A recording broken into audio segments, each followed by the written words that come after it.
ఆంధ్ర రాష్ట్ర ఏర్పాటుకు సంబంధించి 1917లో అప్పటి రాజప్రతినిధి మాంటెగ్ను కలిసి వినతి పత్రం ఇచ్చిన బృందానికి అధ్యక్షులు ఎవరు?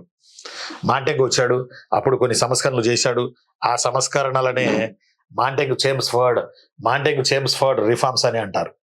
ఈ మాంటెగ్ చేమ్స్ఫర్డ్ రిఫార్మ్స్ లో భాగంగా కొంచెం బాగా గుర్తుపెట్టుకోండి చిన్నులు, అతనికి కూడా ఒకటి మెమోరాండం ఇస్తే బాగుంటుందని అందరూ కలిసి ఒక 10 మంది మాంటెగ్కి ఆంధ్ర రాష్ట్ర ఏర్పాటుకు సంబంధించి ఒక మెమోరాండం ఇచ్చి వచ్చారు. ఆ ఇచ్చిన వాళ్ళకి లీడర్ ఎవరు? నేపతి సుబ్బారావు, బహురాజు పట్టపు సీతారామయ్య, ఓరుగంటి వెంకట రంగయ్య, మోచర్ల రామచంద్రరావు. ఆన్సర్ వచ్చి నేపతి సుబ్బారావు. క్వశ్చన్ మరోసారి వినండి. ఆంధ్ర రాష్ట్ర ఏర్పాటుకు సంబంధించి 1917లో అప్పటి రాజప్రతినిధి మాంటెగ్ను కలిసి వినతి పత్రం ఇచ్చిన బృందానికి అధ్యక్షులు ఎవరు? ఆన్సర్ వచ్చి నేపతి సుబ్బారావు గారు.